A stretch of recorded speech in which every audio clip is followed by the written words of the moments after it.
Action!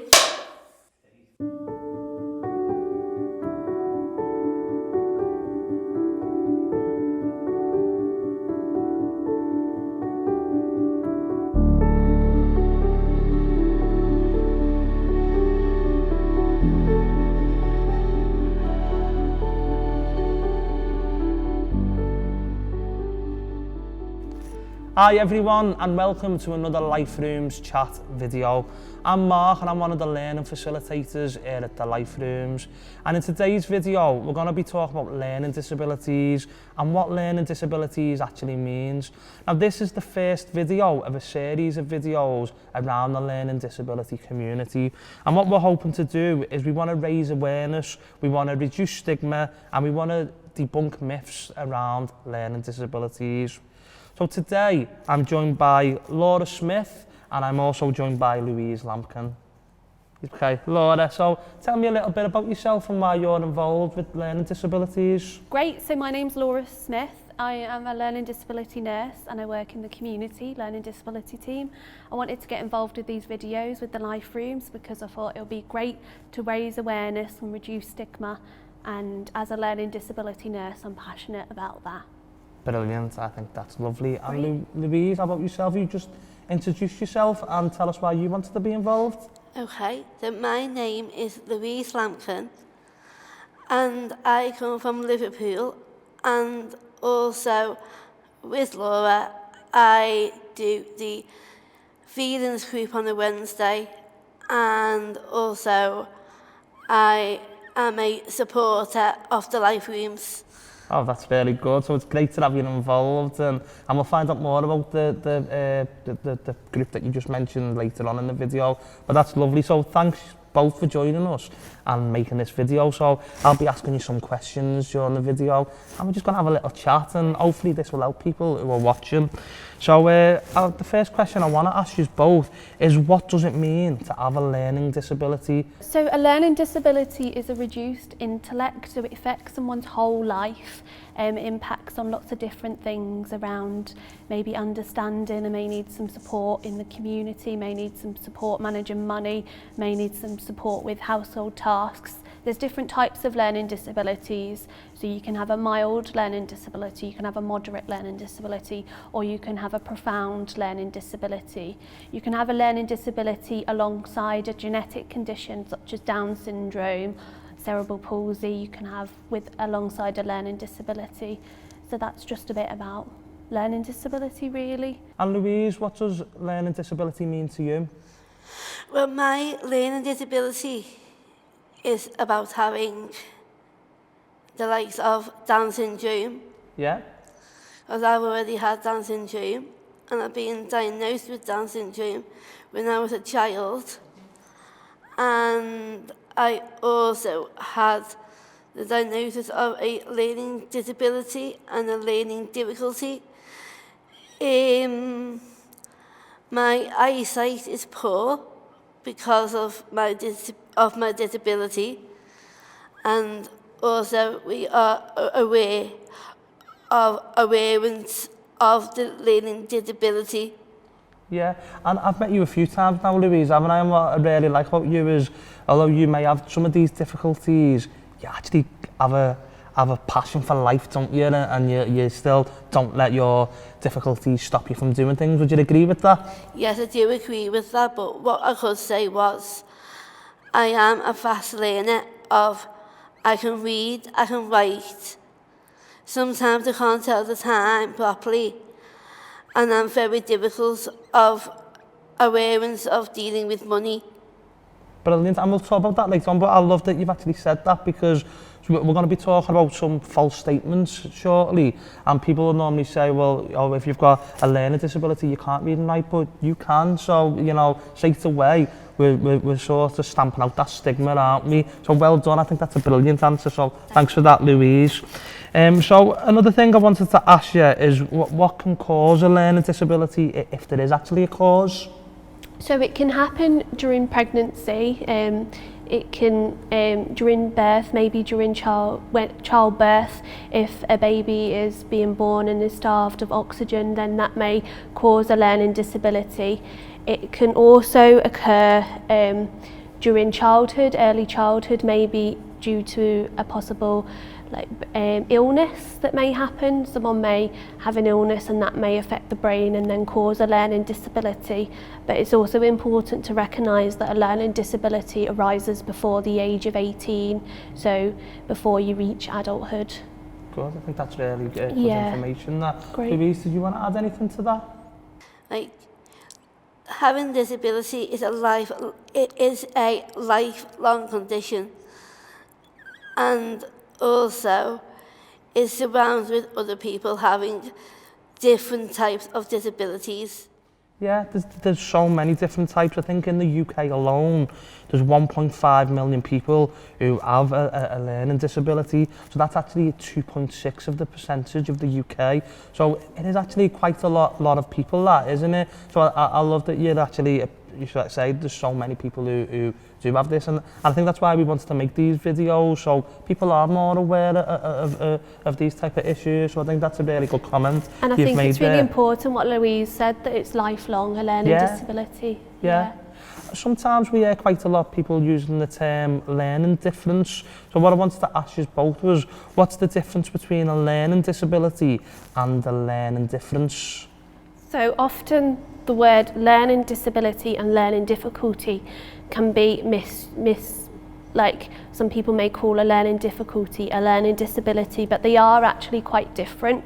So a learning disability, as Louise has already said, is lifelong and can affect whole aspects of life and may need some support or dependent of support throughout someone's life, whereas a learning difficulty just affects someone's learning, so may affect someone's reading or writing, or may have something called dyslexia, may need some support with a certain aspect of learning or a difficulty with a certain thing. It can be overcome with lots of support and engagement with that specific difficulty, but it doesn't affect someone's whole intellect. Yeah, I understand that. Yeah. But then someone with a learning disability could have a learning difference. So Louise used the example of sometimes you struggle saying the time, telling the time. So would that be a good example of that, would it?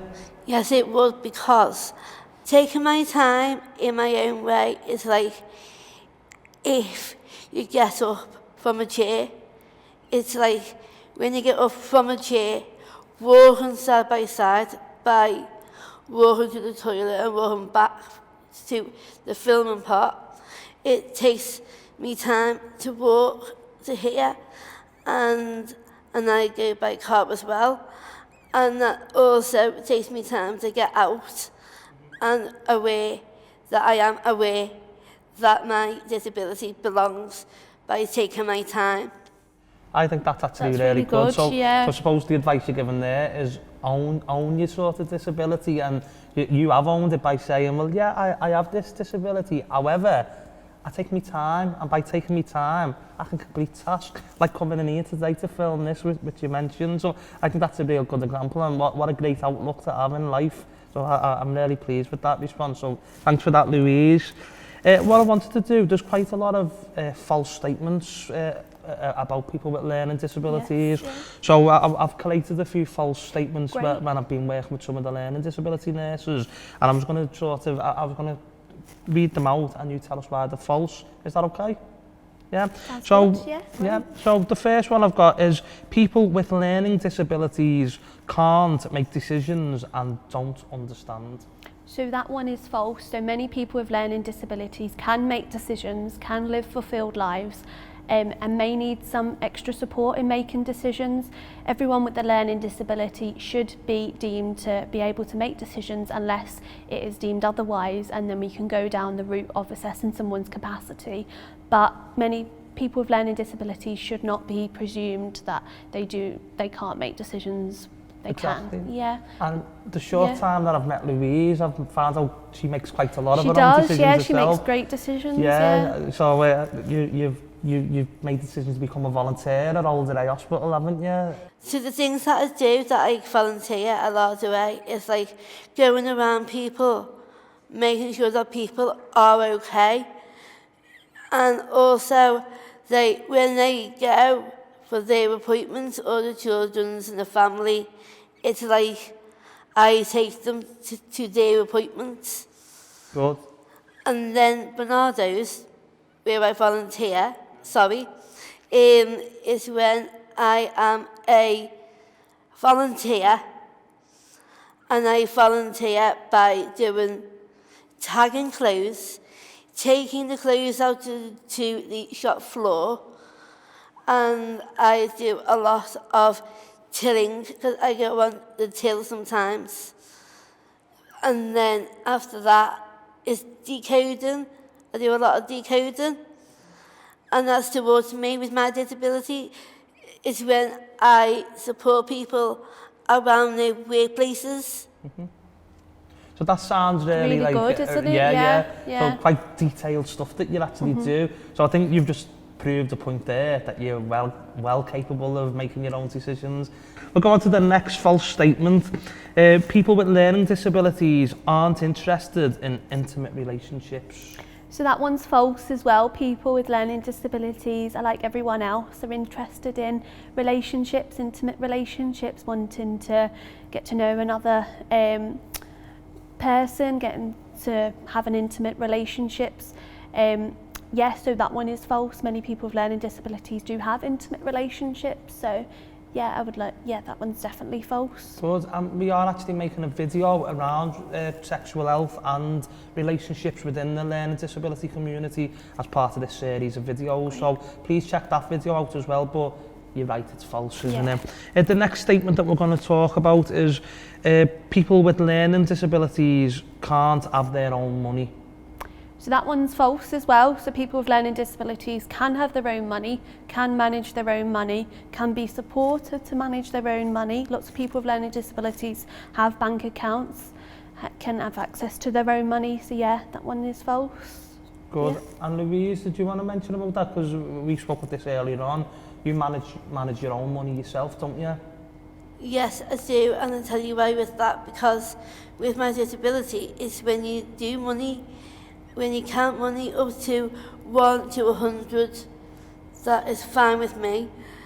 But the one that I can't do is take away the money.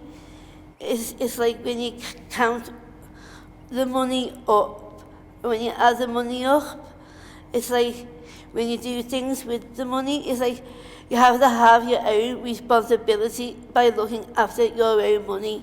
I think that's really That's good. great, isn't it? And Yeah. I know one thing that you said to me earlier on when we discussed this was, you said, yeah, I do manage my own money. Sometimes I do need a little bit of support, but overall, I manage my own money. I think that's fine, because fabulous, we all isn't need it? support with our money Yeah. sometimes, and a bit of added support, don't we? So that's absolutely fine. And obviously, you've already said that you work on the tills in Bernardo, so that to me shows that you're really good at managing money and sort of by serving people. I think that's really good. That's brilliant. So the next statement on the list is people with learning disabilities can't engage in therapy. So that one's false. People with learning disabilities can engage with therapy, should engage with therapy if it's needed. And yes, many people with learning disabilities do engage with therapy and have good success, and it helps people with learning disabilities. Louise engages in our group therapy around coping with feelings group every week, don't you, Louise? How do you find that? Okay, because it really takes the time to do things with the therapy and, of course, the feelings group. You enjoy it, don't you, Louise? Yeah, and you found it really helpful. Yeah. And Louise also told me that in the past you'd done grief therapy as well. Yes, bereavement. I did. Yeah, and did you find that useful? I found it really useful. That's good, isn't it? So again, it proves the statement is false, doesn't it? So I think that's really good. Well done. So the next false statement on the list is women with learning disabilities have their babies taken into care. So that's false. Women with learning disabilities who have babies may need some extra support with helping with supporting the parenting journey, but they don't have the babies taken out off them. They can be supported to parent the child, and yeah, So that one is false. Many people with learning disabilities do have children and can be supported to parent their child. So that is completely false. And again, the video that we're making around positive relationships and sexual health will explore some of these issues again. So please do check that out on our website and our YouTube channel, the details of which will be below. So I'm just going to ask you one more question, and that is, what support is available to someone with a learning disability?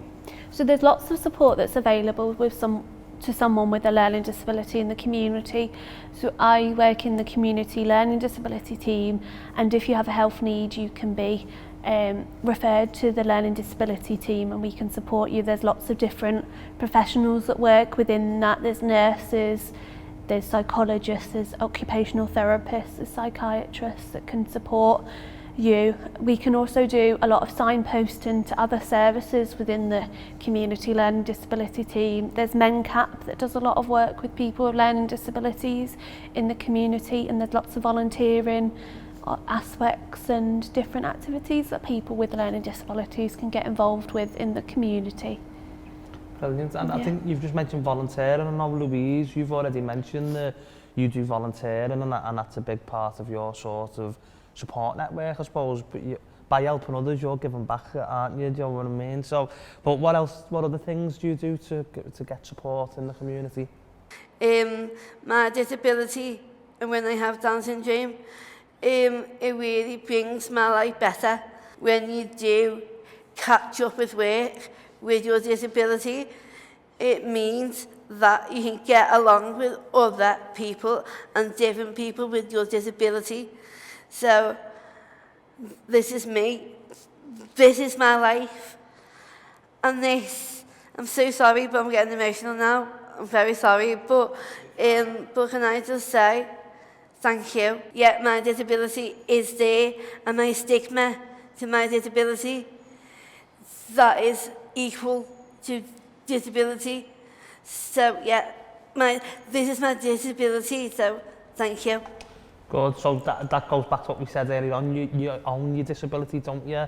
And whatever support offered to you, you do by taking part in them groups that you mentioned and by doing your volunteer work. I'm going to ask you one more question, if that's okay.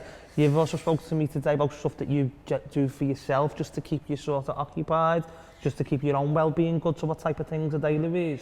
Okay, so the things that I do to keep me occupied is I can do colouring in if you're emotionally down, or upset, or with having anxiety. You can either do colouring in, researching,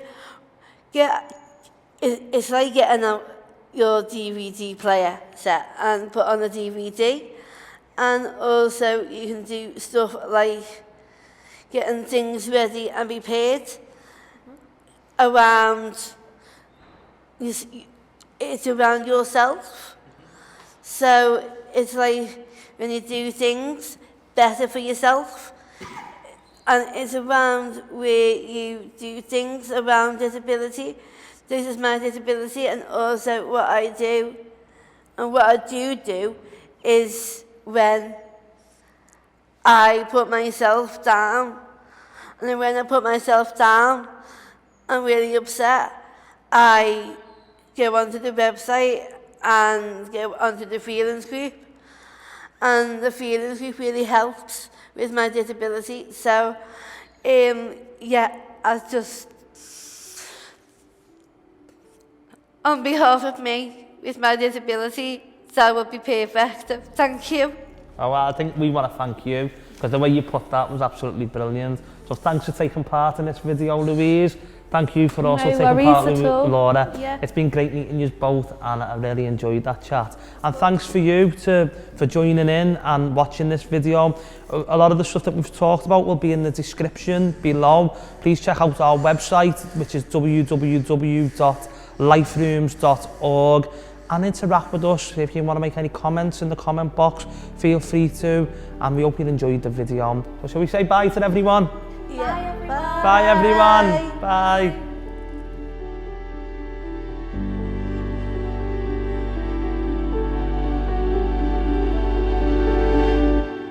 That's Lasso app.